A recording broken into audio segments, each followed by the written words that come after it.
आप देख रहे हैं एसडीएम न्यूज़। मैं हूं रियाद अंसारी। इस वक्त मैं महाराष्ट्र के इत्यादि शहर औरंगाबाद से बात कर रहा हूं और आज का मेरा विषय देखिए, मेरे हाथ में एक बहुत मराठवाड़े से शाये होने वाला मशहूर अखबार औरंगाबाद टाइम्स है। और जब मैं इस अखबार का मुताला कर रहा था, इसके फ्रंट पे एक न्यूज़ है, देखिए उसकी हेडलाइंस है, राय बरेली में कानड़ियों पर पथराव 6 जख्मी। और जब मैं इसकी तफसीलात को पढ़ा हूँ, आप भी आपने पढ़ा होगा, तो इसमें ये लिखा हुआ है कि भाई जो लोग मंदिर के दर्शन को जा रहे थे तो रास्ते में मस्जिद के पास से ये जुलूस गुजर रहा था, वहाँ पथराव हुआ। ये भी लिखा हुआ है उसके अंदर के डीजे बज रहे थे। तो इसको देख कर जब खबर पढ़ रहा था तो मुझे बड़ी तकलीफ़ हुई कि सोचा चलो इसके ऊपर भी कुछ बात कर दे, क्योंकि अक्सर जो इसमें नेता जो बात कर रहे हैं इसके ऊपर पॉलिटिकल देश के अंदर, ये कहने के अपना स्वार्थ यानी मुफाद रख के बात कर रहे हैं। अगर सच में अगर दिल से बात करें ना, ये वाक़यात कभी ज़िंदगी में ना हो। मगर क्या है कि भाई अपना वोट बैंक मजबूत हो जाता, बस इसके ऊपर चल रहा है। ये एक बहुत बड़ा सच है। तो इस वक्त मैं तमाम देश के हमारे 125 करोड़ 150 करोड़ की आबादी शायद करीब पहुँच जाए, उनसे कहना चाहता हूँ, उसमें हिंदू भी आते हैं, सिख भी आते हैं, दलित भी आते हैं, बहुत से लोग आते हैं। लेकिन चूँकि मामला इस वक्त पूरे देश में जो है ना, तो हिंदू मुस्लिम इसी के पर आधारित घूम रहा है। राजनीति भी घूम रही है, बहुत से विवाद भी चल रहे हैं, बयानात आ रहे हैं, तो ये चल रहा है।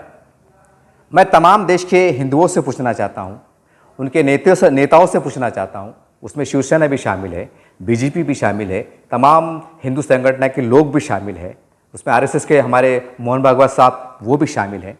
बड़े आदर के साथ, बड़े सम्मान के साथ आपसे पूछना चाहता हूँ कि साहब, जब देश आज़ाद हो रहा था तो यही जो इमाम जो कहते हैं ना, मस्जिद के इमाम साहब, दाढ़ी टोपी, ये लोग फांसी पर लटक रहे थे साहब, हजारों को। और ये कोई ख्याली बात नहीं है, ये कोई बनावटी बात नहीं है। तमाम देश के जितने हमारे पुराने राइटर हैं, इतिहास लिखने वाले इतिहासकार, बड़ी संख्या में हिंदू भी है, जिनकी किताबों में लिखा हुआ है कि ये मस्जिदों में देश के आज़ाद कराने की वजह से मीटिंग हुआ करती थी, मंदिरों के अंदर ही मीटिंग हुआ करती थी। हमारे हिंदू संत महा और ये उलमा इकराम, जिसे हम आज मस्जिद के इमाम कहते हैं, ये लोग बैठते थे, बातचीत करते थे। इन्होंने अपने सीने पे गोली खाया है, इन्होंने फांसी के फंदे को चूमा है, तोपे से उनको उड़ाया गया साहब, इसलिए क्योंकि उन्होंने भारत को आज़ाद कराने का बीड़ा उठाया था। इन्होंने भारत के हक में नारा लगाया था, उसको लिए कि उन्होंने कभी ये सोचा नहीं है कि अगर हम फांसी पे चढ़ रहे हैं तो हमारे बाल बच्चों का क्या होगा, क्या हमारे बाल बच्चे भूखे मरेंगे, हमारे परिवार का क्या होगा। सोचा नहीं था साहब, सोचा नहीं था, फांसी पे चढ़ गए। कहीं से आवाज़ आ रही थी वंदे मातरम, कहीं से आवाज़ आ रही थी इनकलाब जिंदाबाद, कहीं से आवाज़ आ रही थी हिंदुस्तान जिंदाबाद, कहीं से आवाज़ आ रही थी भारत जिंदाबाद। ऐसी आवाज़ें आ रही थी जो एकता भाईचारगी का एक दृश्य पेश कर रही थी, मंजर पेश कर रही थी।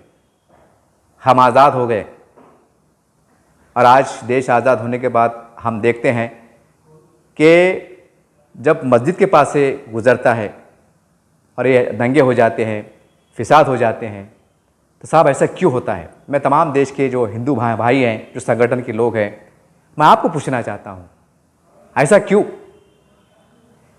क्यों हो नहीं पाता कि जैसा मैं आपको उदाहरण देना चाहता हूँ कि जब राष्ट्रगीत होता है, जन गण मन अधिनायक जय, जहाँ भी पढ़ा जाता है, चाहे रोड पे हो, कोई हॉल में हो, स्कूल में हो, कॉलेज में हो, कोई सभा में हो, तो बड़े आदर के साथ लोग खड़े हो जाते हैं, एक आवाज़ से वो राष्ट्रगीत गाते हैं। ये हमने देखा है और देख रहे हैं और हमेशा देखते रहेंगे।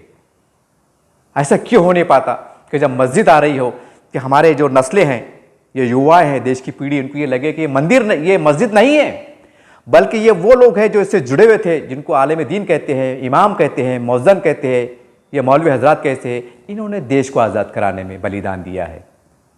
ये उनके धर्मस्थल है, ये शहीदों के धर्मस्थल है। हालांकि कहने को अल्लाह का घर है, वो अल्लाह का घर है, लेकिन कल्पना कीजिए अगर आप ये बताते हैं कि ये वो मस्जिद तो है, लेकिन वो धर्मस्थल भी है कि इससे जुड़े हुए जो लोग थे हमारे पूर्वज, उन्होंने फांसी को फंदे को चूमा है और ये उनके धर्मस्थल है। तो हमें कितना सम्मान करना चाहिए शहीदों की याद में, कि नहीं, जिनके नाम मुसलमान थे, जो अपने आप में मुसलमान थे, इस्लाम धर्म के अनुयायी थे, मानने वाले थे, ये उनके धर्मस्थल है जिन्होंने देश के लिए अपना बलिदान दिया है। तो क्या हम इनके धर्मस्थलों का सम्मान नहीं कर सकते? कि जैसा राष्ट्रगीत पढ़ा जाता है तो लोग अदब से खड़े हो जाते हैं, कोई बातचीत नहीं करता है, कोई फ़ोन पे बात भी नहीं करता है। ऐसा नहीं हो सकता कि जब मस्जिद आ रही हो तो आप एक देशभक्ति के साथ, कि नहीं, ये वही देश के केंद्र है, ये मस्जिद वही केंद्र है जिन्होंने यहाँ से जंग आज़ादी लड़ी गई थी। मंदिर आ रहा हो तो हमारे मुस्लिम समाज का अगर जुलूस निकलता है, 12 रबी अव्वल का बोलो, ईद का बोलो, या जो भी है, कोई उरस का बोलो, वो भी श्रद्धा के साथ, बड़े विश्वास के साथ, जैसी उनकी वो चाहते हैं। अगर वो चाहते हैं कि आप भी यहाँ से खामोशी से गुजर जाइए तो खामोश हो जाइए। क्या ऐसा नहीं हो सकता है कि एक चर्च के पास से जा रहे हो कि वहाँ हम खामोश में चले जाइए? बड़े हैरत की बात होती है कि हमारे पास कानून बना हुआ है कि कोई हॉस्पिटल के पास से आप गुजर रहे हो गाड़ी चलाते हुए तो 100 मीटर की दूरी पे आप हॉर्न नहीं बजा सकते। क्यों नहीं बजा सकते? क्योंकि किसी की जान जा सकती है, पेशेंट की जान जा सकती है, कोई हार्ट का पेशेंट हो सकता है।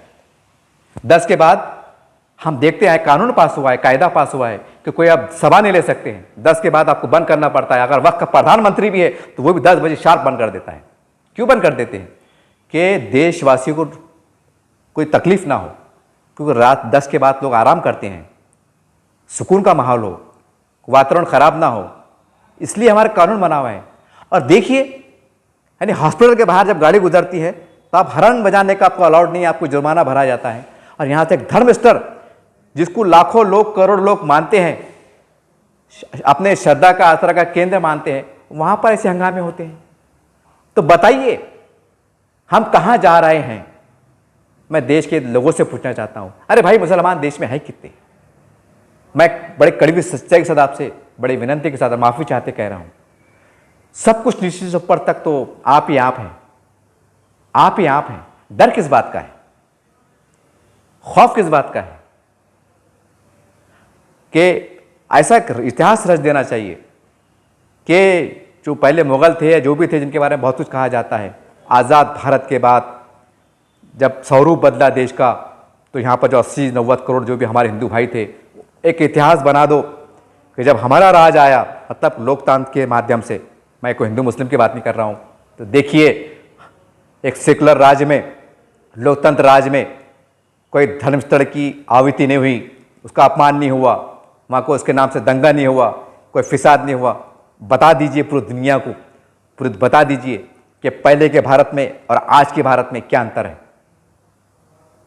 तो मैं तमाम देश के लोगों से कहना चाहता हूँ कि साहब, ये वो लोग हैं, ये जो मस्जिद है ना, ये जो मस्जिद के अनुयायी थे, वैसा तो हर मुसलमान मस्जिद को चाहता है, मानता है, लेकिन जिसको उलमाए किराम कहते हैं, वो इसी मस्जिदों में ये कुरान को पढ़ के उन्होंने देशभक्ति का भक्त वो लिया है।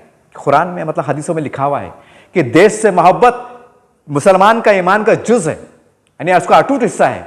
अगर देश से मोहब्बत नहीं करेंगे तो मुसलमान नहीं रहेंगे। ये किताबों में लिखा हुआ है।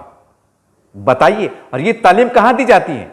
ये मस्जिदों में दी जाती है, जहाँ पर बाहर हंगामे हो रहे हैं, जिसको लेकर दंगे हो रहे हैं, जिसके बाहर डीजे बजाए जा रहे हैं, वहाँ पर पढ़ाया जा रहा है कि देशभक्ति के अंदर आप कमी पाते हैं। अगर देश के आप विरोध जाते हैं तो आप पूरे मुसलमान नहीं हैं, आप मुसलमान नहीं हो सकते हैं।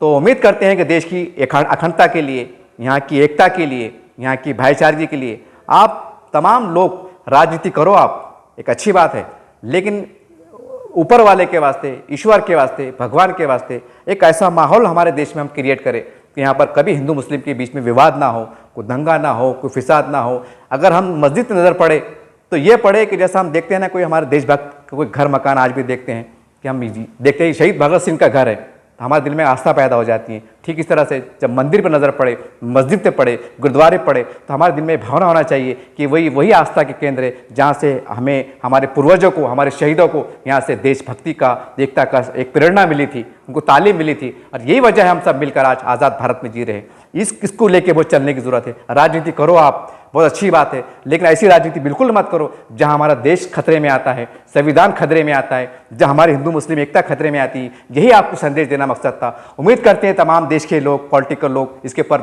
गंभीरता के साथ आप विचार करेंगे और देश को अच्छे से कैसे लेकर चलने के आप प्रयास कोशिश करेंगे। यह समय और वक्त की ज़रूरत।